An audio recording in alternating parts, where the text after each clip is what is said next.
Trades क्या होंगे आपके? देखिए, दो क्लोजिंग ट्रेड है बाई साइड के। एक है आईआरएफसी का।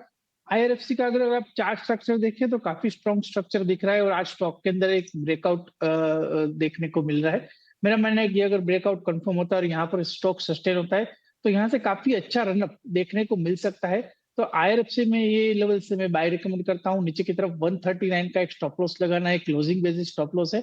और ऊपर में 150 के level short to medium term में आने वाले एक वीक के अंदर देखने को मिलेंगे, ऐसा मेरा मानना है। तो फर्स्ट कॉल आईआरएफसी का है। दूसरा जो है, हम लोग देख रहे हैं कि ये मार्केट रिलेटेड जो कुछ भी स्टॉक है उसके अंदर काफी अच्छा मोमेंटम दिख रहा है। और उसके अंदर कैम्स लिमिटेड, आज स्टॉक के अंदर हम लोगों ने काफी अच्छी रिकवरी देखी है। स्टॉक के अंदर 5% के एक अपसाइड है विद स्ट्रॉन्ग वॉल्यूम। मेरा मानना है कि एक ब्रेकआउट आया है। शॉर्ट टर्म के लिए यहाँ से टारगेट बन रहा है 4350 से 4550 का।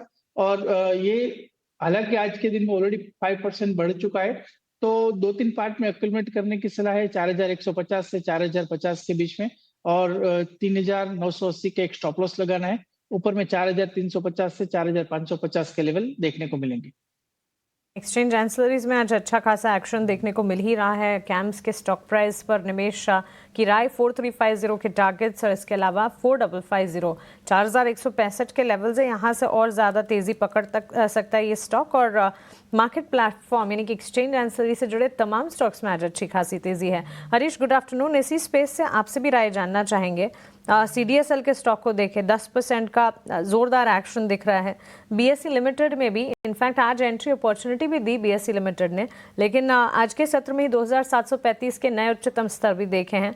निचले स्तरों से CDSL में मैं के जो निचले स्तर से वहां से 35% 35% के गेंस दिखा चुका है स्टॉक। एक्सचेंज एंसिलरी में आपको क्या पसंद आता है? बिल्कुल मानसी जी, जिस तरीके से CDSL में हमने रनअप देखा है, एक स्पेक्टेकुलर रनअप था। अगर देखा जाए तो मुझे लग रहा है कि CDSL में अभी भी ऐसा रिसेंटली ऐसा कोई रेजिस्टेंस जोन नहीं लग रहा है अभी तक के लिए। तो मुझे लग रहा है कि एक्सटेंड भी हो सकता है फर्दर 1780 के लेवल तक। वहां पे एक रेजिस्टेंस जोन है, तो वहां तक एक्सपेक्ट कर सकते हैं हम लोग शॉर्ट टर्म में।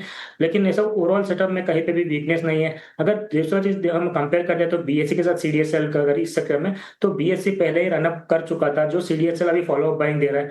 तो मुझे लग रहा है कि CDSL में अभी भी पोटेंशियल है ऊपर की ओर जाने के लिए। तो मुझे लग रहा है कि होल्ड करना चाहिए किसी के पास ऑलरेडी एग्जिस्टिंग है तो, क्योंकि जिस तरीके से रैली देखने मिल रहा है, वॉल्यूम के साथ फर्दर रैली देखने मिल सकता है 1780 89 लेवल्स तक। तो किसी के पास अगर है तो होल्ड करना चाहिए, स्टॉप लॉस मेंटेन करना चाहिए 1600 का, और कंटिन्यूएशन में होल्ड करना चाहिए। CDSL के लिए लॉन्ग टर्म के लिए भी बहुत सही लग रहा है। मुझे लग रहा है कि दोनों टेक्निकल्स में शॉर्ट टर्म और लॉन्ग टर्म के लिए अभी भी सेटअप बहुत सही लग रहा है। कोई वीकनेस अभी तक फिलहाल नहीं नजर आ रहा है। तो दूसरा चीज अगर BSE में देखते हैं तो BSE में अभी एक रेजिस्टेंस जोन बना हुआ है थोड़ा, जैसे हमने प्रीवियसली बताया था कि 2750 के अराउंड एक रेजिस्टेंस जोन है। तो मुझे लग रहा है कि इस लेवल से ऑलरेडी ये स्टॉक जो है रनअप भी दे चुका है। तो मुझे लग रहा है थोड़ा मैं वेट करूंगा, स्टॉक लो एक डिप आ सकता है शायद। तो समथिंग ऑन 2500 लेवल अच्छा बेटर रहेगा फिर से एक बार BSE में लॉन्ग एंट्री करने के लिए। मुझे लग रहा है कि BSE को थोड़ा वेट करना चाहिए स्टॉक के लिए। तो अभी फिलहाल के लिए मैं अवॉइड करना चाहता हूँ स्टॉक को। अगर कोई लॉन्ग टर्म के लिए कोई होल्ड कर रहा है तो मुझे लग रहा है कि इन्वेस्टमेंट बेस पे बिल्कुल अभी भी होल्ड करना चाहिए। जो भी है माइनर डिप्स ही हो सकता है, डिप्स में बाइंग करने की राय है BSE में। ठीक है, BSE को डिप्स पर बाय करने की सलाह है, लेकिन अगर आपके पास CDSL है तो आप बने रहिए। 1780 के टारगेट सुझा रहे हैं हरीश जी CDSL के लिए। और अगर आप मार्च के निचले स्तर से देखेंगी तो शेयर करीब 60% ऊपर आकर कारोबार कर रहा है। और मतलब इतनी बड़ी तेजी 9% कब चला था CDSL मुझे याद नहीं है, मतलब 4-5% की तेजी हुई है। लेकिन ये काफ़ी दिनों के बाद हम देख रहे हैं कि 10% के आसपास की रैली है। पिछले महीने भर में करीब 35% आसपास शेयर ये दौड़ा है। और आज वॉल्यूम काफ़ी ज़्यादा है CDSL के शेयर में। बाजार लेकिन हालांकि अगर आप देखेंगे तो एक फिर से रेंज में फंसा हुआ दिख रहा है। लोअर लेवल से रिकवरी आई, लेकिन पिछले अगर आप 1-1.5 घंटे को देखेंगे तो रेंज में ही है। 24,700 के आसपास निफ्टी है। शेयरों में एक्शन हो रहा है, लेकिन शेयरों में और एक्शन और कहां पर हो रहा है जरा ये